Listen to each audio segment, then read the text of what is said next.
Hanli pondered briefly, then spoke with calm sincerity, asking whether fellow Taoist Fox 3 still possessed more origin baleful pills, or even the pill formula itself, offering to trade treasures or immortal origin stones in exchange. Fox 3 shook his head, explaining that the pill had come into his hands purely by chance, and that neither additional pills nor the recipe remained.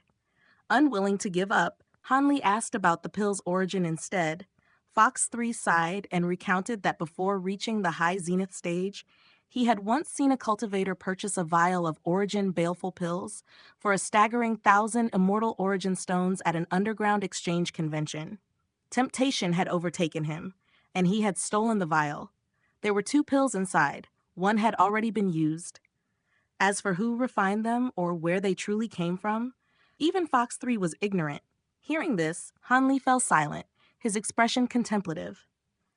Moments later, Hanli raised his head, summoned a storage tool, and expressed his gratitude, insisting on giving 500 immortal origin stones as payment. Fox 3 immediately stood and refused, declaring that this pill was a gift between friends, not a transaction. Shi Chuankong laughed softly and urged Hanli to accept the goodwill, assuring him that Fox 3 harbored no resentment. Hanli cupped his fists solemnly, offering sincere thanks. Fox 3 then shifted the topic, stating that he was familiar with the city and would handle the matter of official identities within a few days. However, he warned gravely that the Heavenly Mirror Array was no trivial obstacle and could not be fooled by careless schemes. After issuing this warning, his figure dissolved into silver light and vanished, leaving Hanli's trio behind with heavy expressions. Soon after, they too departed the restaurant and returned to their inn. Nearly half a month passed in the blink of an eye.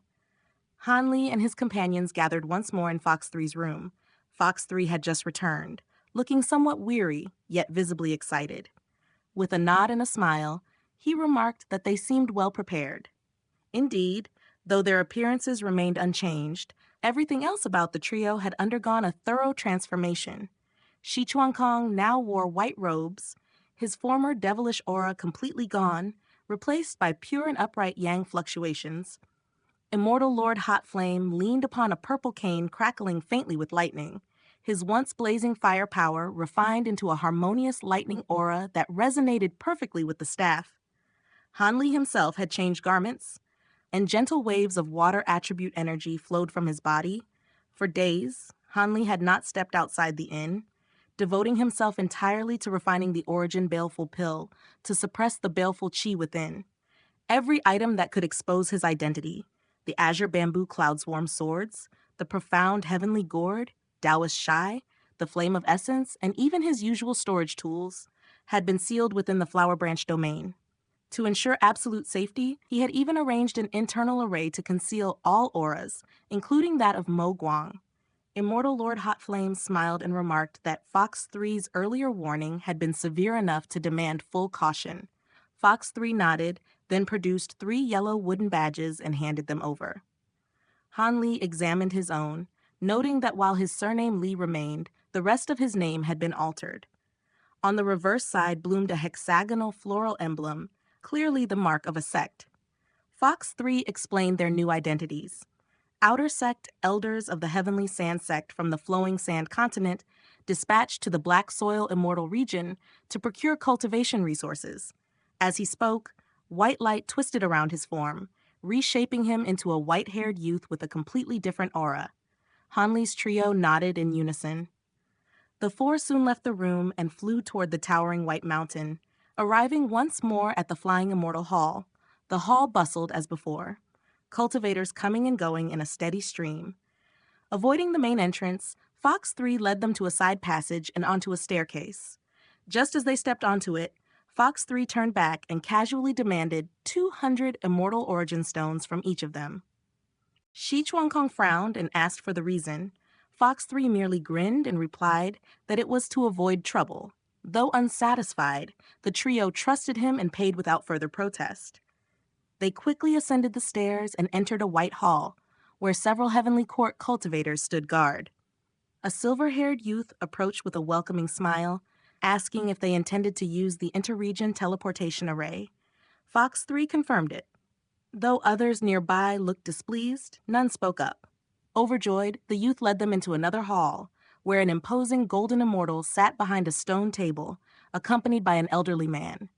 After hearing the report, the golden immortal announced the fee, 1,000 immortal origin stones per person, and stated that identity verification and inspection by array were required.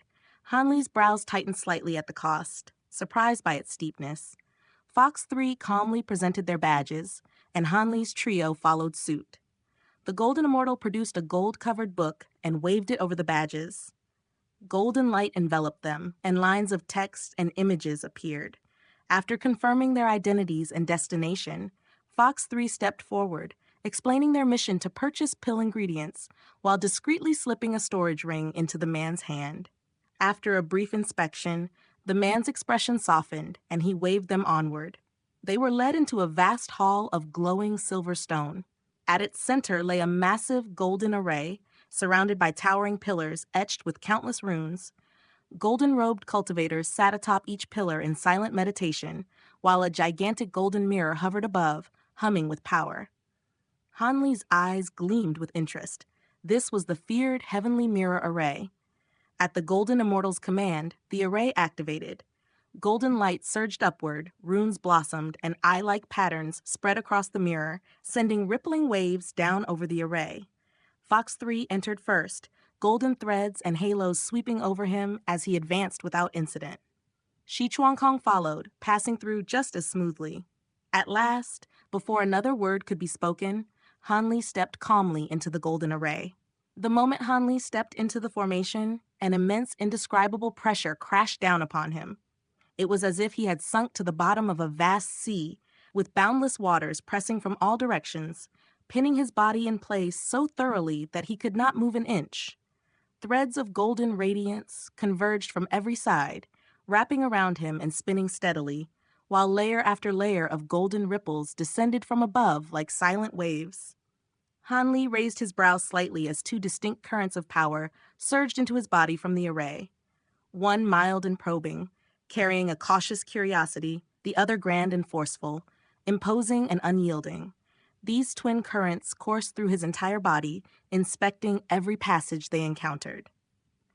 Hanli did not resist in the slightest. The powers lingered only briefly before withdrawing, and the crushing pressure vanished. His freedom restored, he continued walking out of the array with an unruffled expression. Ever since leaving the inn, he had been circulating his immortal spiritual power strictly according to the water divination time arts. At the same time, he had employed a secret technique to seal away the vast majority of the energy within his body, concealing the aura of his true spirit bloodlines as well as the great universe origin arts. He had taken every possible measure to hide anything that could expose him. If the heavenly mirror array still saw through him despite all this, then it would simply be fate. The golden array hummed continuously as the two streams of power flowed through him, pausing momentarily at the seals within his body and at the fingers of his right hand. In the end, however, no warning was triggered. Hanli released a quiet breath of relief and stepped out of the array, rejoining Fox 3 and Shi Chuankong. The two nodded at him before turning their attention to Immortal Lord Hot Flame, who had also entered the array. He passed through just as smoothly, without incident. You may proceed to the interregion teleportation array now, fellow Taoists. The fee is 1,000 immortal origin stones per person, the imposing man announced. Hanli and the others each handed over the required stones. When Fox 3 paid, he discreetly slipped an extra storage ring into the man's hand. A faint smile flickered across the man's face. He gestured for the group to follow and led them into another hall. A massive teleportation array, more than 100 feet across, lay embedded in the floor. Its countless silver patterns rivaled even the heavenly mirror array in complexity. Bursts of silver light flashed ceaselessly within it, releasing powerful spatial fluctuations. Under the man's instructions, Hanli's group stepped into the array. With a sweep of his sleeve, the man released 4 streaks of white light that affixed themselves to each of them, transforming into white triangular talismans. He then summoned a silver badge and began chanting an incantation, while the silver-haired youth and the elderly man took positions on the opposite side of the array and each produced a jade badge. The silver light flared brilliantly, and in the next instant, Hanli's group vanished. Once the teleportation concluded, the light and spatial disturbances quickly faded. The silver-haired young man and the elderly man hurried over to the imposing man's side. "You two can take these immortal origin stones," the man said, producing a storage tool and tossing it to them. Overjoyed, the two immediately bowed together. "Thank you, Administrator Fang." Only after he had left did they open the storage ring, discovering a total of 100 immortal origin stones inside, which they split evenly. "I always heard that working on the second floor of the Flying Immortal Hall was profitable, but I never imagined it'd be this good. At this pace, I'll be able to afford a graded immortal treasure before long," the silver-haired youth exclaimed. "Of course," the elderly man laughed. "Why else would so many people be scrambling to get in here?" After chatting a while longer, the two departed.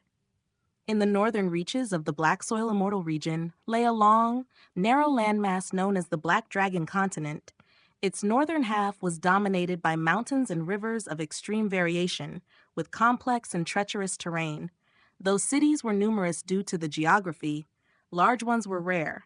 The greatest among them was Black Glaze City, located within the Drorbeam mountain range. Despite the sparse population of the northern Black Soil Immortal region, it was not particularly dangerous. Instead, it was rich in precious spirit soils, nurturing countless spirit medicines and mountain spirits.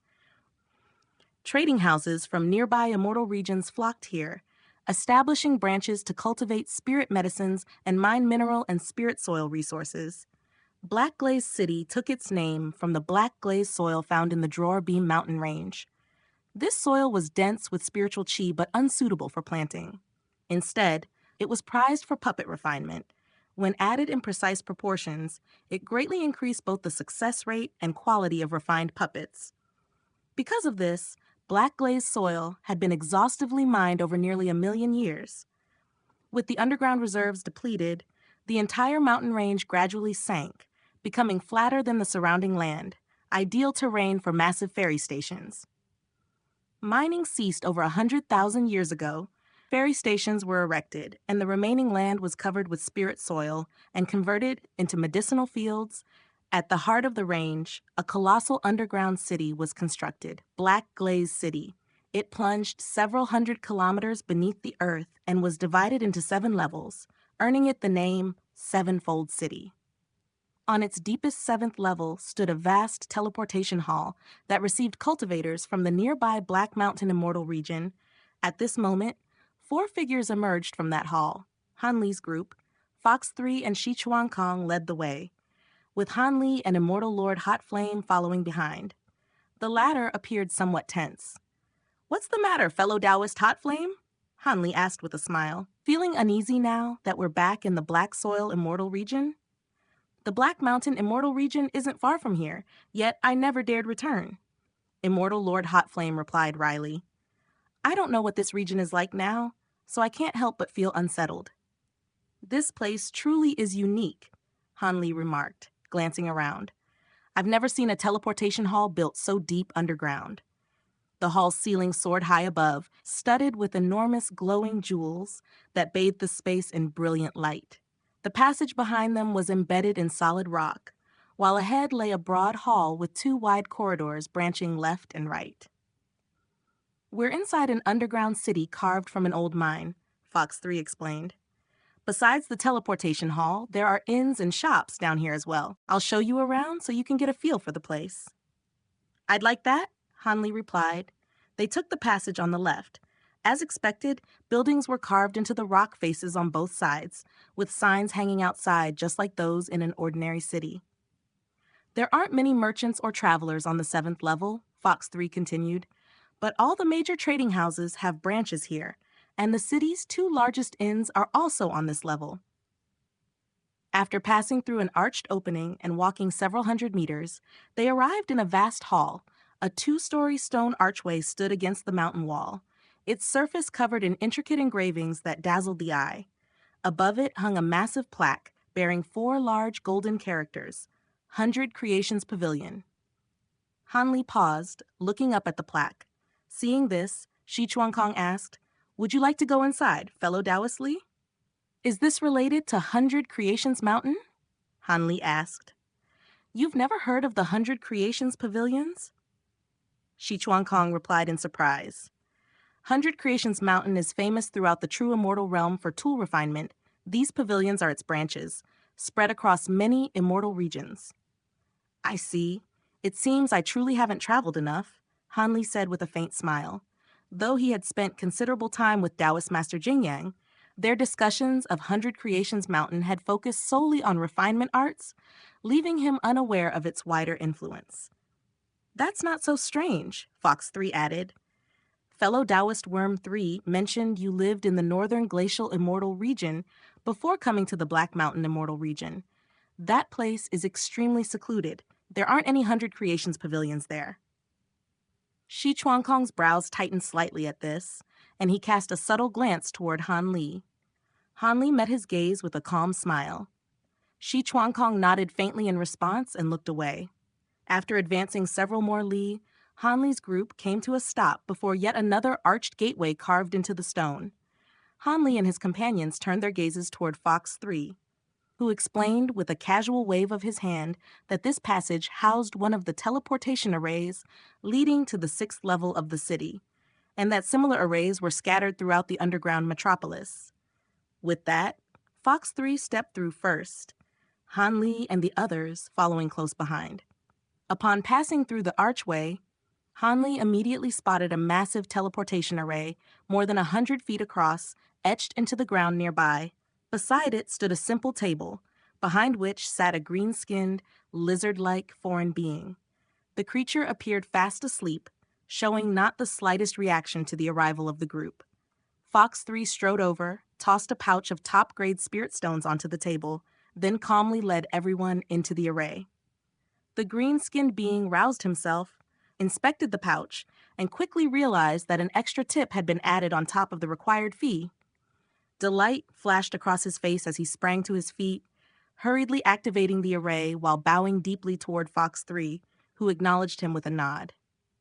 Light flared, space rippled, and in an instant Han Li's group vanished. The green-skinned being turned back toward the pouch with eager eyes, but just as he was about to examine it again, his expression froze. He stared down at his own bare fingers, and the joy on his face was instantly replaced by furious disbelief. On the 6th level of the city, Fox 3 emerged from the teleportation hall, idly rolling a green storage ring between his fingers. Shi Chuankong let out a weary sigh, warning that Fox 3 would eventually bring trouble upon himself if he continued indulging in such petty theft. Han Li, however, smiled faintly and praised Fox 3's skill, noting that he had severed the other party's connection to the storage ring without leaving the slightest trace. Immortal Lord Hot Flame remained silent, discreetly checking his own storage bracelet and breathing a quiet sigh of relief when he found it intact. Fox 3 merely chuckled, claiming that he had behaved too honestly of late and was beginning to feel restless. The 6th level was noticeably more crowded. Cultivators streamed along the boardwalks in greater numbers, most of them human, though foreign races were far more common than before. Shops lined the mountain walls, colorful banners fluttering in the air. Most dealt in spirit soil and spirit plants, while others sold pills and various treasures. As the group ascended further, the density of the population increased, and the surroundings grew progressively noisier and more chaotic. Fox 3 seemed to relish the disorder. His pace slowed the higher they climbed, and he even stopped at a renowned restaurant along the way, treating everyone to a meal. The establishment was famous for its spirit wine, and knowing Han Li's fondness for such things, Fox 3 offered him a few flagons as a gift. Yet after long association with Taoist Hu Yan, Han Li's tastes had grown refined, and he politely declined, finding the wine lacking. By the time they finally emerged onto the surface, half a day had passed. Night was approaching, and the setting sun cast a warm crimson glow over the city. From above, Han Li saw vast docks spread around the outskirts, beside which hovered towering immortal ships like floating mountains. Fox 3 explained that the ruins of the true mantra sect lay within the illusory smoke swamp on the floating mountain continent. Deep in the black soil, immortal region, teleportation arrays were scarce along the route, meaning they would need to travel mostly by ship, a journey of roughly 30 years. Hanli questioned why they did not simply fly using immortal treasures, but Fox 3 explained that flight was restricted in many areas of the region, with enforcement by the Immortal Palace swift and severe. Immortal Lord Hotflame scoffed at the excessive regulations. Fox 3 elaborated that vast spirit fields and mines in the south were privately owned, trespass strictly forbidden, and that massive swamps between continents were home to terrifying demon beasts. Some even at the Great Encompassment stage, flying through such areas was courting death. Shi Chuankong added that these rules were designed to consolidate the Immortal Palace's authority, enforced more strictly near major cities. Registered trading house ships followed approved routes and thus avoided trouble. Immortal Lord Hotflame sighed bitterly, lamenting that none of these restrictions had existed when the true mantra sect still stood. Hanli nodded, agreeing that traveling by ship seemed the safest choice. Fox 3 added that even so, trading house ships were often subjected to arbitrary inspections at ferry stations, causing long delays unless additional immortal origin stones were paid. Hanli laughed at the inconvenience, but Fox 3 reassured him that with Shi Chuankong present, such issues would be avoided. Only ships belonging to the 100 Creations Pavilion and the vast Origin House enjoyed special privileges. Shi Chuankong led the way toward the vast Origin House's ferry station, and the group flew southward. From above, Hanli saw countless ferry stations laid out in orderly fashion across hundreds of kilometers. Interspersed with markets and streets bustling with life, they soon arrived at a large ferry station and entered an administrative hall, where an elderly administrator greeted them warmly, clearly familiar with Shi Chuankong. Before the man could speak, Shi Chuankong greeted him as Shopkeeper Zhu. The administrator ushered them into a booth, served tea, and inquired about their purpose. Shi Chuankong asked when a vast Origin House ship bound for the floating mountain continent would depart. Shopkeeper Zhu replied that a shipment of spirit soil and newly matured spirit plants was being loaded, and the ship would set off in about half a month. Fox 3 remarked that their timing was excellent.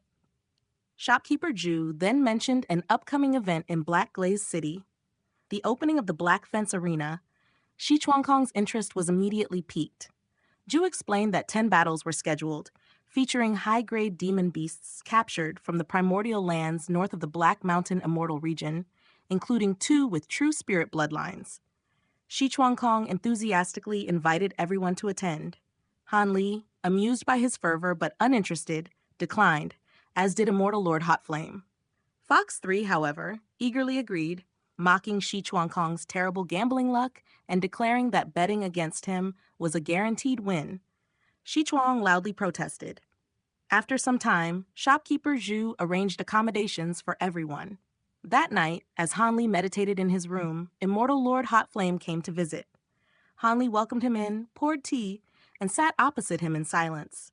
When the atmosphere grew heavy, Immortal Lord Hotflame finally spoke hesitantly, admitting he had something to say, but was unsure whether he should.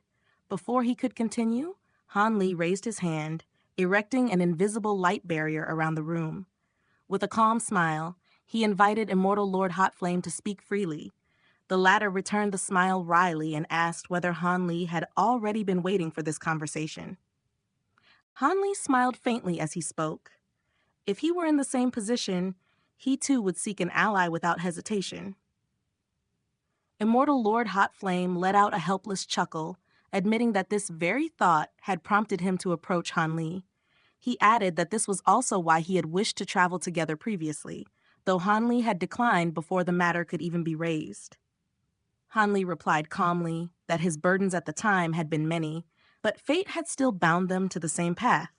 The only difference now was that both of them bore the identity of the Reincarnation Palace. At these words, Immortal Lord Hotflame hesitated. After a moment of silence, he spoke with sincerity, saying that he regarded Hanli as a friend forged during their time in Leisure Valley. Thus, he asked frankly what mission the Reincarnation Palace had assigned him. and whether it was connected to the Great Five Elemental Illusion mantra. Hanli answered truthfully that he was not a true core member and had merely been tasked with assisting Fox 3 in exploring the ruins of the true mantra sect. As for Fox 3's deeper intentions, even he was kept in the dark. Immortal Lord Hot Flame nodded slowly, then confessed his distrust of both Fox 3 and Shi Chuankong. Their cooperation was nothing more than convenience, and their true aims were unclear. He therefore sought a clear answer as to whether Han Li was willing to form an alliance. Han Li replied with measured words. He had obligations to the Reincarnation Palace, and while he could not promise to risk everything, he would never stand idle if Immortal Lord Hot Flame's life were truly endangered. This was enough. Immortal Lord Hot Flame clasped his fists, vowing generous repayment once matters concluded. Han Li returned the salute, and after further casual conversation, the two parted ways.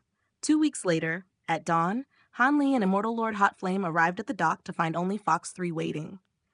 Upon being asked, Fox 3 lazily explained that Shi Chuankong had matters to attend to and would arrive late, lamenting that his recent days of leisure had passed too quickly. Han Li lightly remarked on his frequent visits to the arena, which Fox 3 admitted without shame. Soon after, Shi Chuankong and shopkeeper Zhu arrived and apologized before everyone boarded the ship. The vessel was overseen by a late golden immortal elder and an early true immortal administrator. The former exchanged a few words before withdrawing, while the latter arranged accommodations. The massive ship stretched tens of thousands of feet and housed hundreds of guest rooms, most reserved for the trading house's own members. Han Li deliberately chose a modest room near the lower levels, plainer, yet quiet and inconspicuous. While escorting Han Li through the cargo hold, the administrator passed rows of large black crates engraved with restrictive runes. Han Li noted that their spiritual fluctuations resembled storage pouches. The administrator confirmed they were storage tools, easier to craft and capable of holding immense volumes, though unsuitable for long-term storage. Ideal for transporting spirit soils, deeper within, Han Li observed cages of varying sizes crackling with lightning and sealed by talismans, each containing wounded or subdued demon beasts. The administrator explained that such exotic creatures fetched high prices, citing a primordial sand lion destined for the Spirit Swamp City arena. Han Li frowned slightly but said nothing more. At the room's entrance, the administrator once more offered a premium chamber, only to be politely declined. Afterward, Han Li discovered his quarters were unexpectedly spacious, complete with a meditation chamber and guest room, each with windows overlooking the sky. He swiftly set up array tools, then sat cross-legged in meditation. As moonlight spilled onto the floor, he placed the heaven-controlling vial within its glow and pressed the jade slip of the 5th-level spirit refinement technique to his brow. More than 30 years passed in quiet cultivation as the group crossed continents via ships and teleportation arrays, eventually reaching the floating mountain continent. One day, Fox 3 knocked, reminding Han Li that they were nearing Smokewave City. Han Li packed his belongings, erased all traces of his aura, and joined the others on deck. Soon, they disembarked onto the official road outside Smokewave City and entered through its gates with little difficulty.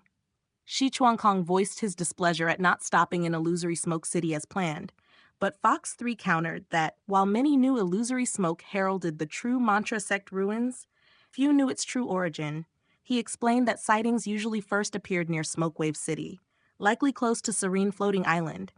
At Han Li's inquiry, Immortal Lord Hot Flame elaborated that every 3,600 years, purple smoke rose from the illusory smoke swamp, briefly revealing fragments of the vanished sect, like fleeting mirages. Fox 3 added that in ancient times, neither the ruins nor the swamp existed. Only tens of thousands of years ago did the smoke first appear, and with it, the remnants of the true Mantra sect. As for why, no definitive answer existed. Shi Chuankong speculated that a cataclysmic battle had cast the entire sect into a spatial rift, causing its delayed reappearance. Though he claimed it was mere conjecture, Han Li felt the theory held weight. By the time their discussion ended, the group had already passed the city's checks and disappeared into Smokewave City's depths. This city shelters both mortals and cultivators. Fox 3 explained calmly. Only cultivators are subject to inspection. Mortals are ignored entirely. Even those inspections are mere formalities. The city lord is only a mid-golden immortal. He knows better than to provoke trouble. That certainly makes matters easier. You clearly weighed your choices before settling on this place, Hanli replied. Thus the group passed through the northern districts where mortals lived and entered the southern sector of the city. This region occupied nearly a third of the city's expanse, and the city lord's manor was located there. Not far from it rose a modest peak known as Smokewatch Mountain, barely 5,000 feet tall. At its summit stood the largest immortal inn in the city, and Han Li's group chose to lodge there. According to intelligence from the Reincarnation Palace, the illusory smoke of Illusory Smoke Swamp last appeared some 3,500 years ago. By that reckoning, it should manifest again within a century. To cultivators of Han Li's realm, 100 years passed like a breath. Yet fate proved otherwise. 130 years slipped by, and still the illusory smoke failed to appear. Fox 3 grew increasingly restless, while Shi Chuankong and Immortal Lord Hot Flame shared a growing unease. Han Li, however, remained unperturbed. His thoughts were focused on acquiring a method to eradicate baleful qi, but the missions he had released through the Reincarnation Palace yielded no reply. At least his secluded cultivation bore fruit. He made steady progress in the 5th level of the spirit refinement technique, and the spirit plants within the flower branch domain flourished without issue. On this particular day, after finishing the watering of his Tao Warrior primary beans, Han Li emerged from the domain and gazed through the window toward Illusory Smoke Swamp. It was midday, the sky bright and clear, and much of the mist had dispersed. Even without spirit eye techniques, serene floating island could be seen in the distance. In truth, the so-called island was nothing more than a mass of waterweeds and mud layered with soil, less than 10 kilometers wide, sparsely dotted with shallow-rooted shrubs. Han Li intended to observe briefly before resuming cultivation, but his expression shifted as he activated his infernal devilish eyes. Amid the shrubs stood a gray stone pillar, jutting out unnaturally as though grown from the earth itself. Barely 6 feet tall, it would have been impossible to notice without keen perception. At once, strands of pink mist began to seep from around the pillar, thickening rapidly as they spread across the island, swallowing it whole. Almost simultaneously, a voice rang out from beyond his room. "Fellow Taoist Li, the illusory smoke has appeared. We must depart at once." Recognizing Fox 3's voice, Han Li replied evenly, "I'll join you shortly, fellow Taoist Fox 3. Moments later, the four gathered atop Smokewatch Mountain, ready to set out. "Forgive my haste," Fox 3 said gravely. "This illusory smoke arrived later than expected. Many cultivators have already converged on Smokewave City to test their luck. They won't find the ruins' entrance, but too many eyes are still troublesome." "Time waits for no one. Let us move," Shi Chuankong said. Han Li exchanged a glance with Immortal Lord Hot Flame, and both nodded. The four rose into the air, ignoring the prohibition against flying over the city walls. Upon leaving Smokewave City, a clamor rose from below. Han Li looked down to see several hundred people marching toward the swamp, beating drums and clashing percussion instruments. At their head danced dozens of figures wearing grotesque masks, brandishing burning tobacco stalks as they moved in exaggerated, ritualistic steps. "They're mortals, aren't they? What are they doing?" Han Li asked. Fox 3 glanced down indifferently. "They were once natives of the swamp, ordinary humans though long-lived, often exceeding 2 centuries. Their ancestors fled over 10,000 years ago. Whenever the illusory smoke appeared, some would vanish or die. Over time, they came to believe it a divine punishment, and so they perform this ritual whenever it manifests. They already know the truth from passing cultivators," Shi Chuankong added, "yet they still observe their traditions at the swamp's edge." "I see," Han Li said, turning his gaze away. Soon after, they descended at the edge of Illusory Smoke Swamp. Smoke rolled across the waters like a vast river. Beneath the surface, dark green weeds swayed gently, while pale bubbles occasionally burst with faint pops. The pink mist spread swiftly, already enveloping dozens of kilometers around Serene Floating Island, visible even to mortal eyes.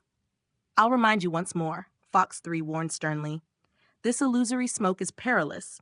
Guard your minds, or the illusions will ensnare you. I've prepared divine spirit pills to steady the soul, Shi Chuangkong said, producing a dark green jade box. They should help resist the smoke. We should each take one. Fox 3 stared in surprise. Even the reincarnation palace couldn't obtain these.